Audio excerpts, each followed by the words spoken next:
therefore declare Uhuru Kenyatta the duly elected president of the Republic of Kenya. 13 maalmood kadib markii maxkamadda sare dalkani Kenya ay bilowday dhageysiga ka dhanka natiijada madaxtinimo ee muran gashay ayaa maalintii 14aad oo maanta ku beegan sharciyan ayaa maalintii kama dambaysta oo haysato maxkamadda inay go'aan ka gaarto dacwadda ku saleysan natiijada madaxtinimo ee dalka.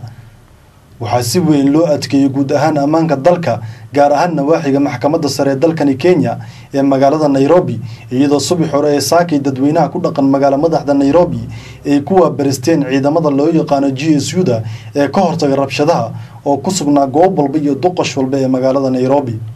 saacaduna markii soo gaartay 5 galabnimo ayaa maxkamadda sare dalka waxay go'aankeeda ka gaartay in Uhuru Muigai Kenyatta uu yahay madaxweynaha si dimuqraadiyad loo doortay waxa uu noqonayaa madaxweynaha afraad ee dalka. It is the decision of the court that the said elections were indeed conducted in compliance with the constitution and the law. As to whether the third and fourth respondents were validly elected and declared as president-elect and deputy president-elect of the Republic of Kenya respectively by the second respondent in the presidential elections held on 4th March 2013, it is the decision of the court that the third and fourth respondents were validly elected. xilliga garyaqaan Dr. Willy Mutunga oo sidoo kalena ah garsooraha sare ee dalkani Kenya uu ku dhawaaqay go'aanka maxkamadda ayaa waxa maxkamadda ku kala sugnaa qareenada u doodayeen Uhuru Kenyatta iyo Raila Odinga oo doorashada lagaga guuleystay. go'aanka maxkamadda ayaa sidoo kale sheegtay in 2 isbuuc gudahood ay ku soo saari doonto sababta ay u sheegtay in Uhuru Kenyatta uu ku guuleystay sidoo kalena doorashaduna u dhacday si xaq iyo cadaalad waafaqsan.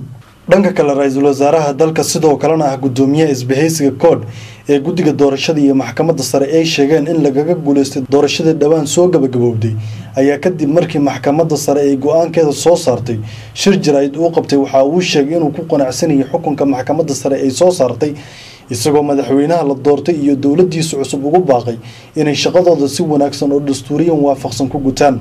Raila ayaa waxa ugu dambeysay dadka Kenyaanka ugu baaqay gaar ahaan taageerayaashiisa inay ammaanka xoojiyaan ayna gacan siiyaan madaxweynaha cusub. Ladies and gentlemen, the court has now spoken. Article 140 of our constitution states that the Supreme Court shall hear and determine the petition and its decision is final.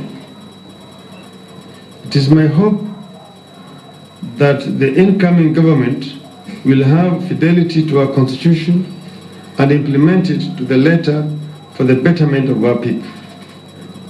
And in this regard, I wish the President-elect, Honorable Uhuru Kenyatta, and his team well.